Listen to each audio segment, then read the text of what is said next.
There is a universal challenge we all face in keeping our vehicles beautiful. No matter if you have a gloss paint or a matte paint or where you live in the world, we all have to deal with water spotting. Hello everyone, I am the Director of Success, Chris Racana, here in the Dr. Beasley's cleaning room today to speak about the top 5 strategies to prevent water spotting. Of course, before we address how to prevent a problem, we must fully understand what the problem is. A water spot is the dried mineral content left over after that water evaporates off the substrate. Now the problem comes in if those minerals are left to bake in the sun, they can then etch through that substrate. Whether it's clear coat paint, single stage paint, matte paint, gloss paint, or even PPF, a wrap, or even a coating, those minerals, if left unattended, will etch completely through those substrates. Okay, strategy number 5, be aware of your surroundings, folks. Be aware of what's around you when you park your vehicle. Are you in your neighbors and they have a sprinkler system? Groundwater is one of the worst things you can get on your car. Are you parking in a parking garage? Well, be aware, look up. Is there water leaking down on top of you? Because that water travels over concrete, it's picking up minerals, and that can leave nasty stuff on your surface. On to number 4, and that is pay attention to your paint. You get home from work, give it a walk around. Use your eyes. Make sure that there's nothing that you have to address right here, right now. Because if you are waiting for your weekend wash to inspect your paint, you could be waiting too long. Preventing water spots is all about addressing these issues as soon as we see them. So it is imperative that you pay attention to your paint. Strategy number 3, upgrade your wash process. By using reverse osmosis or deionized water, we have eliminated the possibility of water spotting.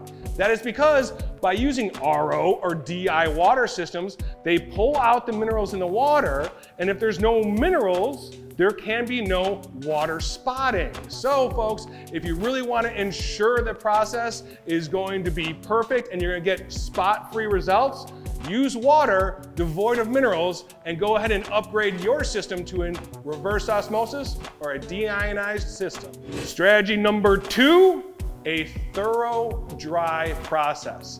Again, folks, if there's no water on the paint, there's not going to be any water spots. So let's be super thorough in your drying. Maybe even upgrade your drying process to use compressed air or something like we use here in the shop, our Ego 765 blower. So this way we can blow off all that water and then eliminate the chance of water spotting. All right, folks, you made it to the end. The number 1 strategy for preventing water spotting on your paint is to be proactive about protecting your paint by putting a barrier between that substrate and the rest of the world. Now that barrier could be paint protection film, but I want you guys to understand something.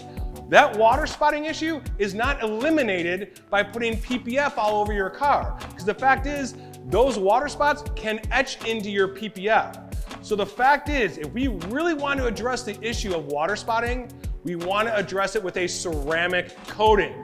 This way, when we ceramic coat our paint, whether it's matte or gloss, or we ceramic coat our wrap or our paint protection film, we are creating an ultra slick and slippery hydrophobic surface that is going to actively push off water.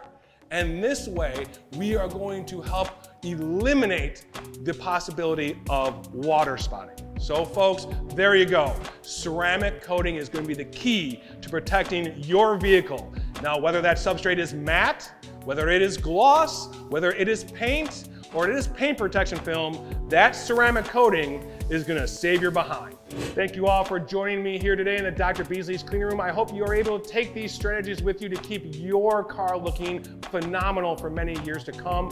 I do want to ask you all for 3 favors before I leave you. Number 1, can you go ahead and smash that subscribe button? And while you're there, you know what? Number 2, you should go ahead and tickle that notification bell. And number 3, folks, I do want to ask you, and maybe you can even go ask some friends or let your friends know, if they're out there driving in the left lane and they're not passing anyone, can you kindly let them know it's time to move over to the right?